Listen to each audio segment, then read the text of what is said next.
Hey guys, it's Mikefield here. Today we'll have a look at 6 builds that I know for a fact that work in Darkest One.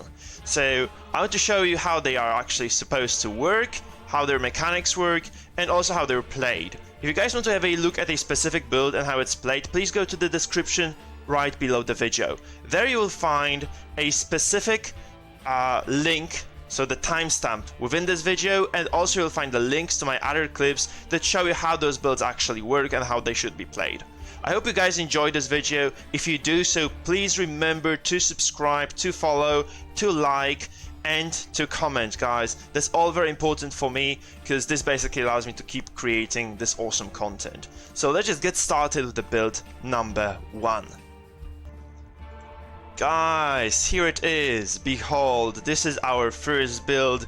It's simple, it's easy, and it really destroys people. So it's probably the easiest build I have ever played for how efficient and effective it is. And basically it just comes down to how well you can play stress. However, like, the abilities that these characters provide to the battlefield are just so simple and so easy to use, guys. So let's just have a look at what we have here. Our very first character here is, as always for the stress compositions, the Man-at-Arms.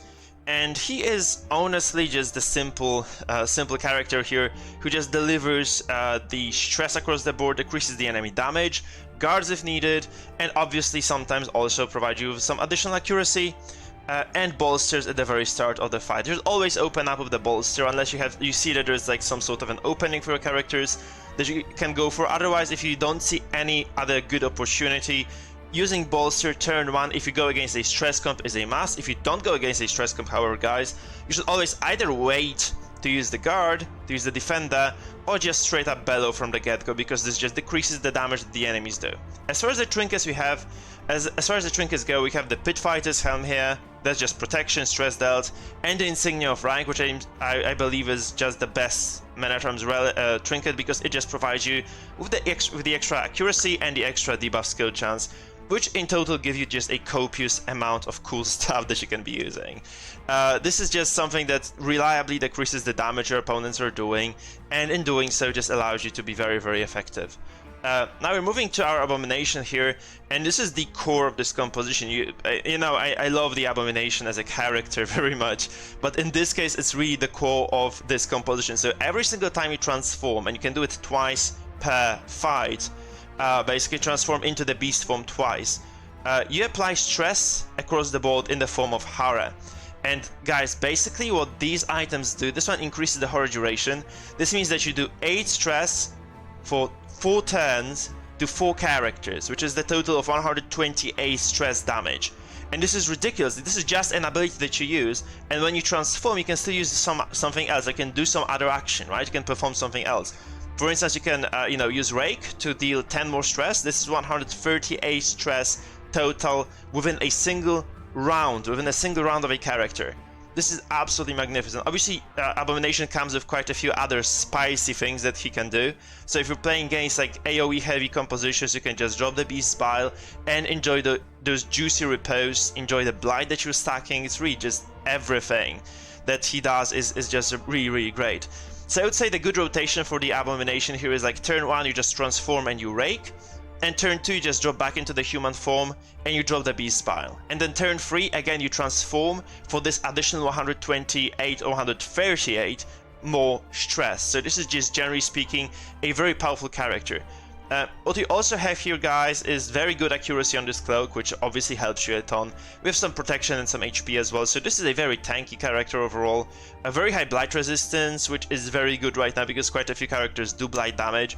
And obviously the possibility to stand and to repose in those desperate situations is also something that you should always keep an eye on, right? There's always going to be a useful character for you.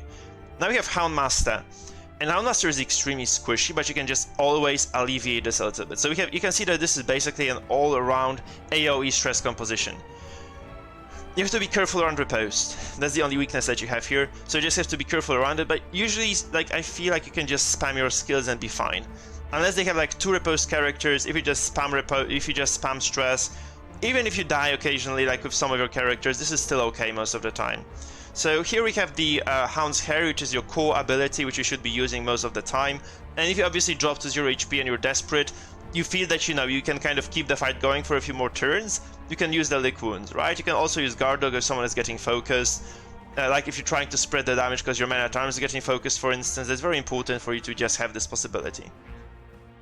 And Hound's Rush if you're trying to just do some single target damage, but overall you probably shouldn't need this. Right, you can take, I think this is just a kind of, you can just remove the rush, take the blackjack here. I suppose that's the way of doing this. Right, but I think this is just a better thing actually, because if you end up in second row somehow, you may end up in second row when someone gets pushed around. This is a very, very strong skill overall. And finally, our Antiquarian here. You have a couple of options for the Antiquarian. As far as the items go, the abilities here, you should not, I don't think this is a good ability overall. I've been trying to use this. I feel like the bonus dot just doesn't kind of give you as much as just, you know, kind of pushing your agenda in the fight. So instead of giving up the pressure when by using the invigorating vapors, which many people do, I suggest that you take Protect Me, because this means that even if your characters have already taken their turn, you can still force guard on yourself, and sometimes people will try to focus you.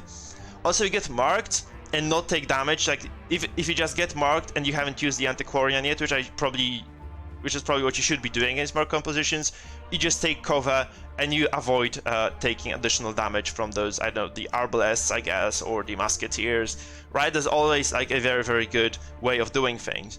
And finally, guys, we have the Festering Vapors here, which is your bread and butter. This is just what does stress for you, right? And as far as the trinkets go, we have Black Diamond Mirror and the Tears of the Lost. Those are very, very powerful items. If you want to put on some more pressure, you can probably consider using this, the Materia Pestis, but it is not as good. Like, I feel like dropping the Regeneration turn 1 as well, with the Rejuvenating Vapors, if you can see that this fight might take a while, is also a very good idea, because this means you have 4 turns of regen. Also, this 30% virtue chance can save your ass sometimes. So overall, I feel like this is a solid choice. And the Black Mirror is just some extra survivability, which is very much required by the people who use Antiquarians, right? So overall, this is what this composition is about. And I'm telling you guys, go to the description below if you want to check out how this composition plays. But overall, I feel this is like an extremely simple, extremely powerful comp that you definitely can make use of in any rank, and it works in Darkest One wonderfully, guys. It works wonderfully. It just stomps people very often. Like, it's so hard to deal with this. So, not my favorite comp to play. You might find it a little bit boring, not dynamic enough, but it just gets the job done, and that, you know, that just matters to some people. I feel like this is just a very solid choice. Okay, that's it for composition number 1. Okay guys, build number 2 is one of my very favorites. This is the build I really enjoy playing. I kind of came up with this when I saw people using the Highwayman in the position of the Graverobber here, but this one is just so much more effective and just so much more bursty.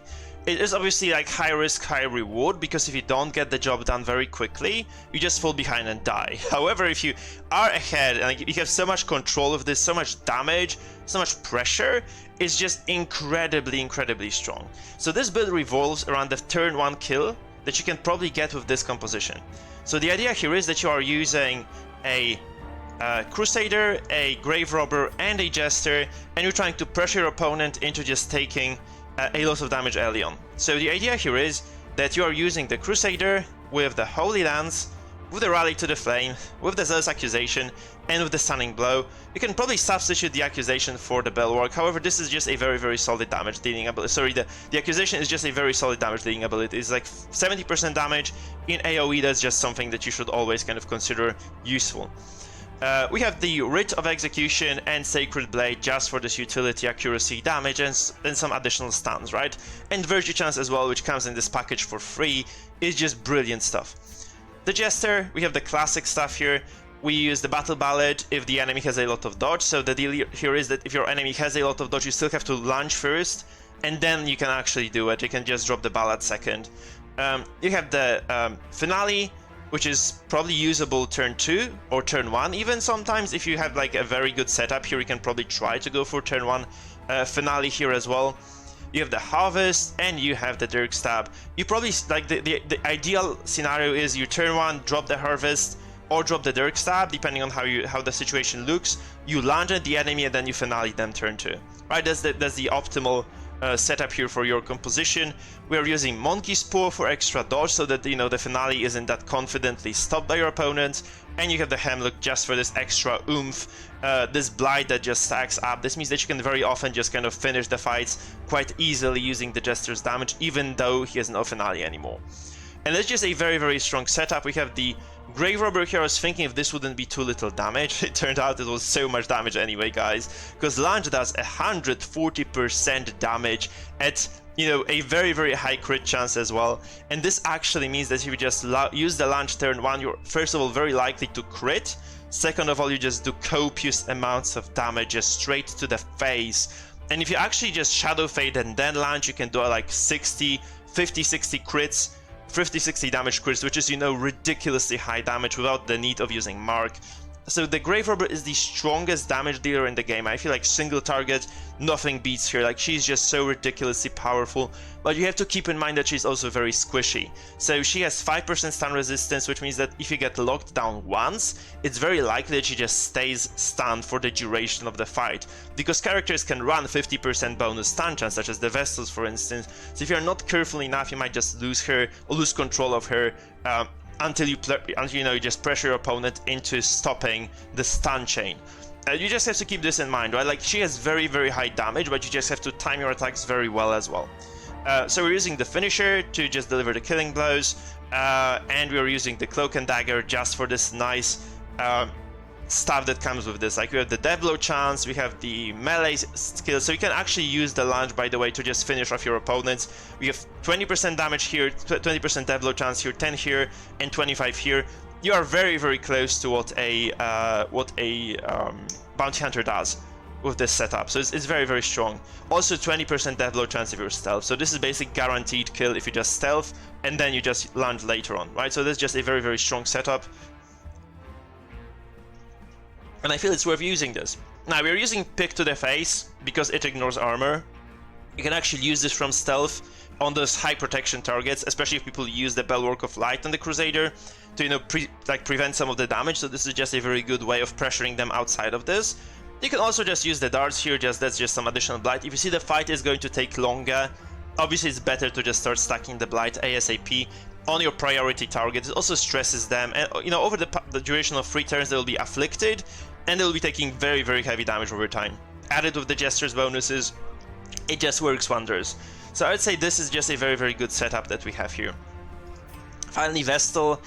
You know, nothing special here. We have the Dazzling Light for the stuns, that's your main skill. We have some healing. Vestal isn't too interesting outside of the stuns. So what we have here is the stun that can target the first 3 ranks. You can use this to stun your opponent backline as well, or you know, you can just use this to stun the front line like the Crusaders. With these items with 50% bonus stun chance, you actually have a very good, like, very high potential for actually double stunning someone. So you can just usually stun lock a Crusader, you can stun lock an Abomination if they are not running stun resistance, and you can just do this indefinitely. Because, like, if the Crusader is stunned, they gain, like, bonus stun resistance, they go up to 70%. And this is, like, still 4 to 1 for you to actually stun your opponent. Still, right? This is just very, very high chance. So you have 20% chance to stun, 20% chance not to stun them if they already have the stun resistance. So this is just a very, very powerful skill overall. This one also comes with additional accuracy for range skills, so we have 115 accuracy on the Dazzling Light, guys. This is just ridiculously high stun chance. And the way you play this composition, again, go check out my description below, and you'll find everything you need there. That's all you need about this particular build. And this being said, let's just move on to build number 3. Guys, this is another really strong build. It's very hard to play though, but if you get to know how to play this, it's extremely mighty. So we have the build that I called the Unkillable build. So we saw this on the ladder used a few times, and I have to say this is just extremely mighty. It just doesn't die. That's what it is, guys. This just doesn't die. It has certain caveats to it, right? There are certain issues that it has, but overall this is just a very, very powerful build, like one of the strongest things I have ever played for sure, if you know how to play this correctly. So the idea here is that we have the Flagellant, who uses the Redeem, the Reclaim, Exsanguinate, and Reign of Sorrows. So if you go against like high pressure enemy compositions, you're just supposed to start healing. So you see whom they actually target, and you just drop the reclaim turn 1, and then turn 2 probably as well. This takes you to 10 bleeding damage taken over time on your Flagellant, and this actually means that you can actually go to 30% HP quite quickly, or 40% HP quite quickly here, right, to use either the Redeem or the Exsanguinate to just heal yourself and your ally up to full HP. And this is facilitated by this glove here. The Gauntlet of Absolution gives you 33% healing skill efficiency, which means you actually get a lot more healing from all his abilities. So we also have quite a lot of nice stats here with protection, and we also have this nice minus stress taken when you're hit, which means that you basically take 0 stress damage most of the time. So the strategy with the Flagellant is that you start dropping the reclaims if you're playing against like a aggressive composition. So usually people will focus your Man-at-Arms or your Crusader. So just start dropping the reclaims on them just from the get-go, right before you activate them for the first time on a given turn. And then like once they are activated, they heal for a lot of damage. And the other thing about the Flagellant obviously is that, you know, once you drop to low HP, you just start using the Redeem, you start using the Exsanguinate to heal up. You have to wait because there's like quite a large penalty here for the healing skills, so just have to keep this in mind. If you're playing against like high pressure, like low pressure compositions that like are, for instance, stress comps, you just should start dropping the Rain of Sorrows from the get-go in the back line. Right? Or if your opponent plays quite passive, you don't see whom they're going to focus yet, you can obviously wait out, or you can just start dropping the Rain of Sorrows turn 1 on their backline. That's quite a lot of damage over time. If you don't have the access to this Gauntlet of Absolution, I think that's quite high prestige level trinket. You can always just get some extra pressure with the Crushed Hemlock, and that's not like a very bad idea either. Crusader here uses the Writ of Execution and the Glorious Standard. So this one is the bread and butter. Again, there's just some bonus accuracy, bonus stress damage dealt, because we are a stress composition, guys, right? We're a stress composition. We actually don't use the Stunning Blow here. We take the Glorious Standard here just for healing efficiency and some extra move resistance and less stress taken. Zealous Accusation is your main skill, but you won't be using this that much against high pressure comps. You should start the fight with the Bulwark of Light. This should probably be your first turn ability that you use. You need the Lance to just kind of reposition yourself, obviously, and then you use the Rally to Flame to cleanse the debuffs and heal your allies. And obviously your main goal here is to stay alive as long as you can to facilitate your Man-at-Arms. So most of the characters here will be spamming the healing and sustain if you're playing against high pressure, while your Man-at-Arms actually drops the bellow after bellow after bellow after bellow and just wears your opponent down just with stress. So it's quite slow composition to play, but I tell you, it is so fun to use at the same time. So here we're using Bellow as a core ability. We have already talked about those trinkets, so Pit Fighter's Helm, Protection, Stress Dealt, and this Accuracy and Debuff Chance. That's just very powerful combo. Don't think that Man-at-Arms should be using anything else, really. If you go against another stress composition, obviously you should open up with the Bolster. If you don't, you should open up with Bellow. Sometimes it's worth to just start with the Command. If you go against like those very high dodge compositions, it's probably a good idea to just kind of be safe and just use this as a very primary skill in the fight. And that's it, guys. You have Guard. If you want to guard like the Crusader, for instance, you have to remember how stuns interrupt Guard. And there are like Shieldbreaker and Abomination who also break the Guard and make it a bit harder for you, right? Just keep this in mind while you're playing. And we go to the Antiquarian. The setup stays the same as previously, so we're using Festering Vapors for damage. This should be your secondary skill. However, your main skill here is the Rejuvenating Vapors, and you can stack up to 12 regen with this vial here, right, with the Tears of the Lost. You get to stack 12 regen per turn, which is ridiculously high. You can heal 12 per turn across the board on all characters. You should remember that if you're getting focused on one of your guys, by the way, you shouldn't activate them from the get-go. You should wait for them to drop to 0. They have like a lot of regen stacked, and then just go for this very high heal. Because you can have like, you know, usually the thing is like you get like 12 stacks from this, and you get like 2 stacks of Reclaim, which means that you're healing for 24 per turn. It's very hard to deal that much damage when you have protection buff as well. So overall, this composition just stays alive, wears your opponent down, and at the, you know, you have to just recognize, you have to play a few games with this. You have to recognize when exactly should you actually be using the Rejuvenating Vapors and when you should actually go aggressive with the Festering Vapors. Usually when they start breaking you, you know, slowly like one of your characters is eventually probably going to die, right? If you play against Jester, it's just inevitable. So you have to recognize when you should start, like, when you should kind of turn out the pressure and just capitalize on that. So that's a possibility for you as well, to just start using the Vapors when you recognize that the time is nigh for you to just do so. And yeah, that's basically it, guys. This is one of the strongest compositions I have ever played or played against. Incredibly difficult to deal with if the opponent knows what they're doing, right? So if you really learn this well, I feel like you're just going to be unstoppable with this. This one is it's an absolute monster of a composition, though it is quite slow to play. At the same time, however, it's very exciting to play because all those heals, you are under constant pressure and you just have to manage this, right? So this is a very defensive build, but if you play this right, I guarantee you guys will have some really awesome results with it. It's like absolutely my favorite build as far as just kind of this sheer pure dynamic gameplay goes, because you know the healing might not look that interesting when you kind of have to think about this. It's just a very hard build to play because you have to plan every single move, plan every single turn perfectly. But if you do so, if you execute it well, it is just so rewarding to use. It's just also very tilting for opponents because they usually just surrender at some point because they will realize there's just no way they can beat you. If you play this build correctly, they'll just start surrendering very quickly, I think.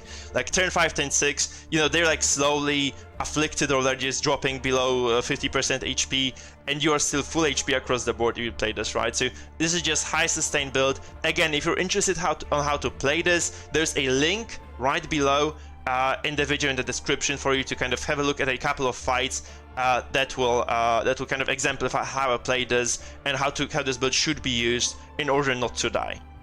And that's it for build number 3, guys.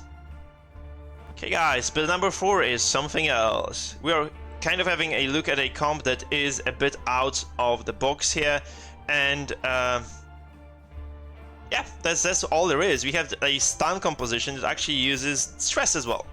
So here we are using the high repose build that also has a lot of control over the battlefield. So your idea here is, the core character here is definitely the Highwayman here with the Grapeshot Blast, and he'll be just spamming stress out like crazy. You can obviously kind of play around with a lot of abilities here that he has. Maybe you don't need the Wicked Slice, maybe you just want to take the Vendetta here for just some additional bonuses.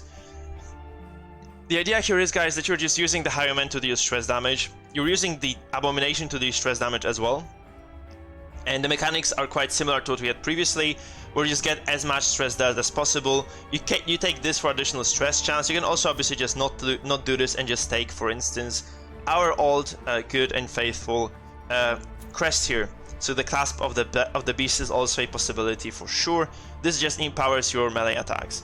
So the core of this build is basically how you stun your opponents. So you just use the Crusader and the Vestal to stun. You can obviously, if you see the enemy has the Arbalest, just use the Zealot's Accusation for additional, you know, so that your stuns don't overlap too much. You just can use this for additional stress. However, these two guys are supposed to be just delivering stress.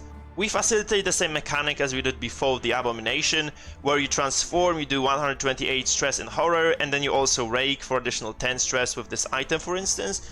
You can also, however, use the Beast's Bile, which is a very powerful stress damage ability, which also provides you with repose. So if you see that your opponent is using like a Houndmaster or an Antiquarian, you just use the Abomination here, just to spread this stress. You spread the Blight as well. That's quite a high pressure build, by the way, guys. So even though it looks like this is just straight up stress stun comp, it does quite a significant amount of damage over time if you actually use the Beast Bile correctly, and if you transform and you rake well enough, right? So obviously the Zealot's Accusation here does a copious amount of damage with these two items as well, so that's something you should consider as well using.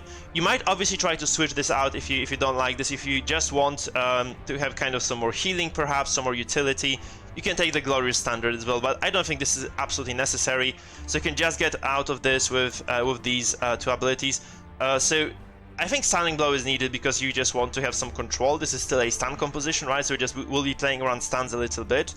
If you feel like you have like a lot of pressure on your opponent, you can just start stunning with the Abomination as well, right? So it's just up to you what items you use here. It might be a good idea for you to actually just start using the you know, some sort of a stun item as well here. For this reason, we had those shackles, right? We were using the spike chains here, so you can try using this, but I feel this is enough, right? You can just be using Abomination just for straight up stress because of how much pressure in terms of stress the single Abomination does, right? As I said, 128 stress just by transforming once. Obviously, it takes a while to kind of come together, but it's a lot anyway.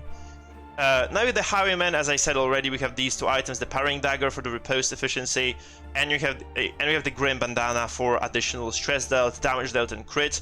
And this is just a very, very powerful setup. So what you usually do is just you start spamming Grape Shot Blast turn 1, unless you think you might get focused. In this case, you just use Duelist Advance. This activates Riposte for 2 turns, so you have quite a lot of time to work with. You can like, you know, spam 2 Grape Shot Blasts and then just Riposte again turn 4, I guess. That's a possibility for you as well. You have to just remember not to somehow accidentally put your Abomination in rank 4 where he'll be just absolutely useless. Right, that's something you just have to keep in mind. And our dear Vestal here, she's just gonna be spamming the stuns all fight long, and if needed, provide the utility healing. And that's what this composition really does. It's just a stress comp with this control stun twist. So it's up to you to recognize when you should be stunning with the Crusader and when you should be dropping the accusations with the Crusader. However, this is a very, very, very powerful composition overall. Provides you with a lot of control, and if you play this slow and steady, you should never lose. I feel anyway. I feel this is the case. Right, you have to open strong, and then you're just going to be fine. Like, you open strong with the stress on the Abomination, so you transform out of the Beast form turn 2, you just activate the Bile for the Repose, and then you just go back to the Beast form turn 3. And I think this is just a very, very powerful combo overall for you to be using. Okay, that's it for the build. I think there's nothing else to be added, so let's just go to the next one. And we're here with composition number 5. And this is a very strange, very risky composition, but it works. So there's no reason not to use it. It just gets countered by those heavy, tanky compositions though. So you might not win against everything with this. But I think like it will secure about 70% wins once you learn how to play this. So I feel this is like a very, very strong composition nonetheless. So what we have here is our Shield Breaker.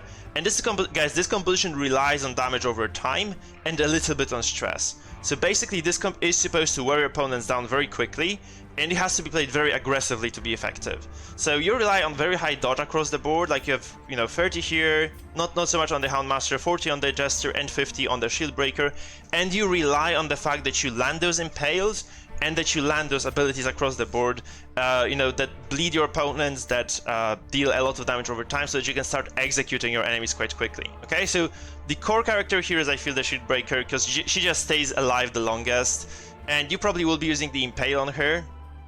And this is just something that drops the AoE Blight across the enemy team. So this is 2 Blight for 3 rounds and quite a decent amount of damage as well. This moves her back, however. So you have to remember to use the Jester first, so you just drop the Harvest turn 1, then you use the Shield Breaker to go back because this moves her back. And then like next turn you have to move forward with the Shield Breaker before you use the Jester again, because otherwise you can't use the Harvest effectively. Okay, so that's the core ability. You have the Serpent Sway if you're getting focused down on the Shield Breaker, or if you just predict that you're like about to be focused, or if you're just the last person standing in the battle, because this means that you may just kind of buy yourself some extra time. This gives you extra dodge as well, which means that you're just very, very hard to pin down and kill. This composition dies to Jester comps usually though, because, you know, this is just basically what it relies on, just this kind of high amount of dodge to mitigate some of the damage coming in. It's very squishy overall, so you might have trouble against certain other compositions that facilitate the battle ballad, right? So this might be pain in the ass to deal with them. However, on the other hand, you just have a lot of damage overall, so you might be able to just burst them down before they kill you as well. So we have the Jester here, bread and butter again, use Harvest with the Hemlock, with the Monkey's Paw. By the way, that's the same stuff here. You just maximize dodge here on your Shield Breaker. You maximize the dodge with the Monkey's Paw on the Jester, and just use the Crushed Hemlock for additional pressure. This means that you kind of have an ability to pressure somebody into, you know, finale range before turn number 2. And then you turn 2, you just finale them, and this should be very, very easy for you to kind of continue the fight from there. You have to remember, guys, by the way, that you can use the finale by, you know, or facilitate the finale by moving your characters. So if you get pushed out, like here, for instance, you can just move your Handmaster back and then finale next turn. So you don't have to worry, like if your Jester gets moved really far away, you can sometimes just sacrifice your turns to just make sure that the skill goes through, and that's just something that I think should be worth noting. You can also facilitate the finale by simply guarding the Jester, right? So if you think that you're about to get, like, for instance, you're about to get stunned on the Jester, you can just guard dog with the Houndmaster before that preemptively, and then just, you know, make sure that, you know, the Jester just doesn't die, or just doesn't get stunned. You just kind of get this finale off this way. Obviously the Houndmaster gets stunned, but that's kind of the point. You sacrifice your turn on the Houndmaster just for the sake of getting the finale used. You may consider actually putting the Jester in position number 3, because then you can always use the Battle Ballad. That's quite a smart idea, so I think this is something you should be doing very often. Like if you see that there's like a meta in your rank, there's a meta for dodge compositions, or like there are characters that are people just run a lot of shield breakers, or you know, jesters or antiquarians. It's a good idea to always just kind of keep this ballad available, so you may just use their jester from rank 3. This composition takes a while to ramp up the damage, probably like 2 turns, so turn 3 you can just use the Derrick Stab to move forward and just get in position for those extra high damage hits. Also, like rank 3 means that you're almost invulnerable to stuns, right? This means that the only character that can actually stun you is the Vestal. Not everybody runs Vestal, so that's why this is just kind of a thing you should be doing here. And finally, you're just running the Antiquarian with the Materia Pestis now. This adds a single turn of Blight mode. This means that you have like 4 turns of Blight, so 2 damage per turn for 4 turns across the board. That's a lot of damage, guys. So if you're able to land those Vapors, you're actually about to, you know, you're very capable of demolishing the enemy team with this ability. Because like if you just stack Blight here, stack Blight here, stack Blight here, start Bleed, and stack Bleed on these 2 guys, it is just a lot of stat that your opponent has to digest. So unless they kind of control the fight very well, you may be able to just kind of take them down quite fast. Here we have the finisher, by the way, on the Houndmaster, which facilitates your damage, basically facilitates your ability to execute the enemies, right? This gives you a 50% to kill anybody on the opponent's team. And you can also, like, this team gets your opponents to low HP very, very quickly. So you may be, you know, in a situation where a single Hound's Harry actually kills more than 1 character with a single shot. So if you play this correctly, you should definitely just be able to demolish your opponents. It's a very fast-paced composition, but again, it's quite risky to play, because if you go against those super tanky compositions, like those stress comps that feature like Crusader, Man-at-Arms, and the Flagellant, for instance, you're screwed, because you'll just never have enough damage to kind of threaten them. So you just have to keep this in mind, right? Also, if you are heavily debuffed to Hounds, the Hound's Harry won't do enough damage. You have to do at least 1 damage to execute, so you might actually consider, instead of taking the Blackjack here, just picking up the Hound's Rash just for this additional execute that you might want to have here. Obviously, this is also good for you know, playing against compositions that have a lot of riposte. That's another thing that this composition struggles against. Like if you are playing against a lot of riposte, this might be just the end of you, because all your characters do AoE damage, right? You have the Harvest here, you depend on the AoE. So you have the Festering Vapors, you have the Hound's Harry, and you have the Impale. So all these abilities rely on you actually doing AoE damage. So you may be in a lot of trouble if you just jump into a composition that, you know, does a lot of riposte. Again, links below if you're interested in this build. There are quite a few interesting fights that I've made with this one. Like, I think we had like a day or 2 just using this composition in Darkest. Do quite decent, or a very good effect, honestly. Like we had like about 70% win rate with this. So it was very, very solid. I would say this is just a composition that you can also definitely use in Darkest 1 to succeed. And guys, our final composition is something that I believe is still one of the strongest builds there are in the game. And this is very hard to play, by the way, so just kind of keep this in mind. So we are using this composition that I used to get to Darkest 1 still. It still is extremely powerful in the existing meta, so you have no reason not to be using this, honestly. So we are using the Abomination here in the front line to dish out additional damage, and also to control your opponents. So we have the Shattered Padlock for the movement abilities and for damage, and for bleed as well on hit, and the Crushed Hemlock just for additional blight on hit. You want to be using Rake as much as you can with this guy, so this is just something that facilitates your rakes. You can obviously just switch this out for the Raytarus Net if you want to, if you feel like you have to, like, you're playing against a lot of compositions that have, you know, lepers, or they're using the flagellants. I feel like this is also a very, very powerful option, just, you know, to guarantee those moves. And obviously your move here is that you transform and you start raking or you start slamming. You can also just use the manacles to stun the enemy Crusader if you want to, or to stun like some other, like, you know, quite vulnerable target that has low stun resistance. This is just however, guys, this is quite unreliable of an ability, because you have no additional stun chance here. So you just have to take this into consideration. Only use it on targets that, you know, are just guaranteed to take that stun, like almost guaranteed to take that stun to the face. Crusader here is again in the Stunbot role, where we just take the stunning blow here. We use the Zealot's Accusation for additional damage if needed. We have the Holy Lance if we get out of position. By the way, this is not such a bad situation. I just realized this yesterday, I feel, for the Crusader to be knocked to the back ranks. So you should always consider, like, is it worth knocking the enemy Crusader back? Because the Holy Lance can crit for a lot of damage, and Crusader with these items has copious amounts of damage. Look, this is 11 to 18 base. So if you let the Crusader just rush through you with the Holy Lance a couple of times, you'll just lose your entire party's HP. So it might be worth considering whether it's actually a good idea to use the Holy Lance that often. Okay, that's just, you know, food for thought, guys. Now we have the Bounty Hunter with the Grappling Mitts and the Finisher here. And those two items just provide you with a lot of utility.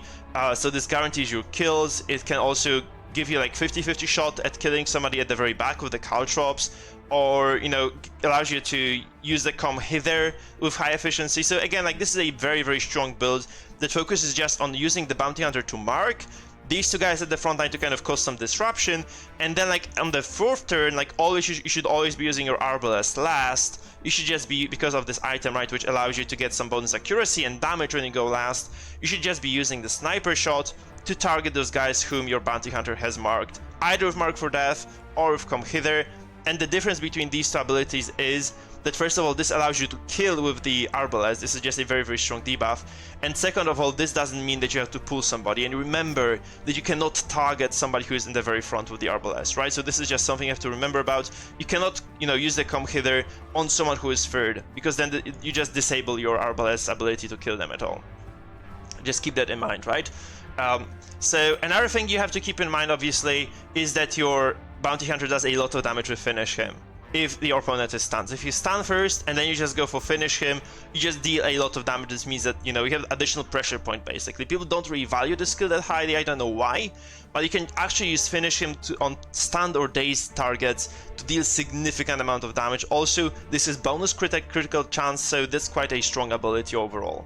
So just keep that in mind. You can actually deal like 20 damage with this ability if someone is stunned, and this is just a lot, right? That's just a lot. This can guarantee that you win the fight. And obviously you have to also remember that when someone is marked, you actually have, first of all, bypass guard on them, second of all, additional crit and damage, and third of all, actually Sniper Shot has the ability to kill them. Just straight up kill them, because if someone is at death's door marked, they just take 30% more chance to be killed. So overall, again, a very, very strong build. Please remember to check out the links below to have a look at the actual gameplay with those builds. And now this is gonna be it, guys. So thank you for watching. Remember, if you enjoyed the video, please subscribe, follow, please drop me a comment or like the video. Like, I can also take some criticism if you feel like you know, some of those builds maybe got some of those things wrong. This is possible, right? I'm kind of giving you what I saw, but it doesn't necessarily have to be like exactly perfect, right? You can always improve those builds a little bit. If you have some ideas for improving them, remember to comment below. And this is it, guys. Thank you for watching, and see you in the next episodes. Bye bye.